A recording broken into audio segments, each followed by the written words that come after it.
नमस्कार व्यूअर्स, आप सभी का स्वागत है रेडियो द्वारका में। और प्रभु जी मेरे साथ हैं। प्रभु जी अक्सर बड़े बड़े इंजीनियरिंग कॉलेज में, बड़े बड़े इंस्टीट्यूशंस में जाते हैं, वहाँ पर लेक्चर लेते हैं और जो जेन ज़ी है उससे अक्सर प्रभु जी का इंटरेक्शन होता है।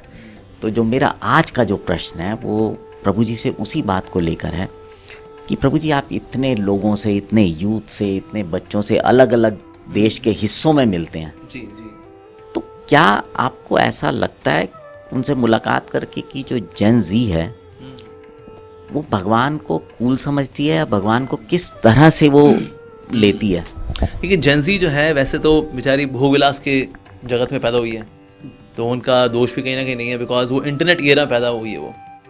अब इन्होंने कहीं ना कहीं कई रियल चीज़ें इन्होंने एक्सपीरियंस ही नहीं की, इन्होंने सब कुछ ई एक्सपीरियंस ही लिया है। इनका सारा ई एक्सपीरियंस ही है। मोबाइल फ़ोन में इन्होंने गेम्स खेली हुई हैं, पार्क में बेचारे ये ज़्यादा खेले हुए नहीं है ज़्यादा, तो इसलिए ना इनकी लाइफ बड़ी आर्टिफिशियल सी हुई है। Why? Because they are born in such a year. तो अब क्या करें? तो क्या इनकी कोई स्पिरिचुअल होप है कि नहीं है? बिल्कुुल होप है। मैं देखा जेन ज़ी के साथ क्या है, जेन ज़ी हालांकि मेंटली वीक है, ये बहुत करप्टेबल है, क्योंकि ये भोग विलास में आई, ये ना इसने तपस्या नहीं देखी, इसने तपस्या से ना आप मजबूत बनते हैं, तो इसीलिए क्या भोग विलास में आई है। लेकिन भोग विलास ना आपको संतुष्ट नहीं करता, कर करा करके ना आप एक दिन मतलब फ्राइड आउट होते हो उसके अंदर। और ये जेन ज़ी के साथ भी है। जेन ज़ी कहीं ना कहीं क्या फ्राइड आउट भी हो रही है, तो इसलिए फिर ये स्पिरिचुअलिटी की ओर भी आते हैं।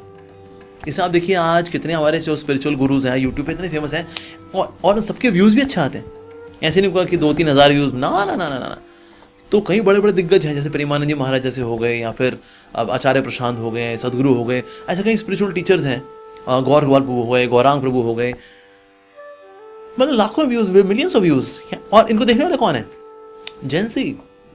तो यानी स्पिरिचुअली इंक्यूसिटिव है जेन ज़ी, अच्छे सवाल पूछती है जेन ज़ी।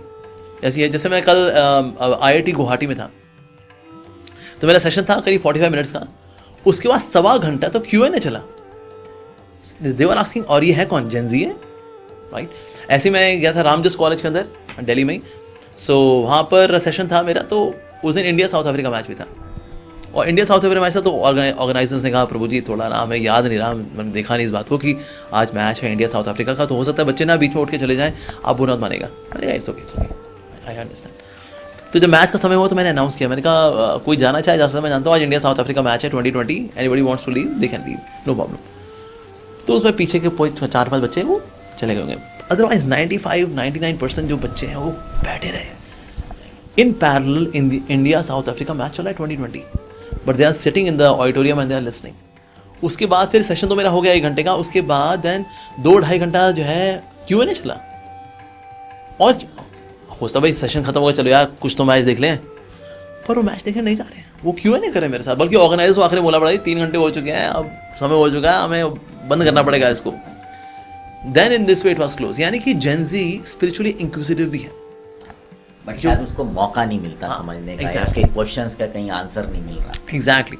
जब ना सवालों के जवाब नहीं मिलते ना, तो लोग ना अब ये ब्लाइंड फॉलोइंग में कहता है वो हमसे नहीं होगी जी। जैसे कि कई बच्चे सवाल पूछते हैं माता पिता से, माता पिता बोलते बेटा श्रद्धा रखा करो, ये सवाल मत पूछा करो तुम, क्यों सवाल पूछते तुम? डाउट है तुमको, यू आर डाउटिंग सोल। इस तरह से ना उसकी संशय को हम दबा देते हैं। पर एक्चुअली जब सवालों के जवाब मिलेंगे और उनकी डे टू डे लाइफ के सवाल, रेलेवेंट सवाल, in a very convincing scientific way जब आंसर होंगे, उनकी श्रद्धा बढ़ती है, एक्चुअली वो कन्विंस होते हैं इससे।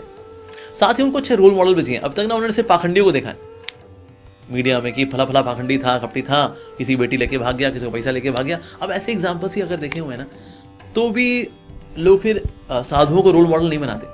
लेकिन जब अच्छे निस्वार्थ वाले साधु आपको मिलते हैं, तो ना लोग कहते हैं यार ये मेरे रोल मॉडल है। सो पहले फिल्म स्टार का तस्वीर हुआ करती थी उनके वॉल के ऊपर, उनके रूम में, लेकिन आज इवन स्पिरिचुअल पर्सनालिटीज़ की तस्वीरें लोग जेन ज़ी के कमरों में आ रही हैं। तो क्यों हो रहा है? बिकॉज समवेयर अच्छे एग्जाम्पल्स भी मिल रहे हैं साधु समाज के अंदर जेन ज़ी को। तो इसलिए जेन ज़ी कूल है, और कूल तरीके से, कूल एग्जाम्पल्स के साथ, कूल एनोलॉजी से, कूल स्टोरीज के साथ उनको स्पिरिचुअलिटी दी जा सकती है, और वो ले भी रही है।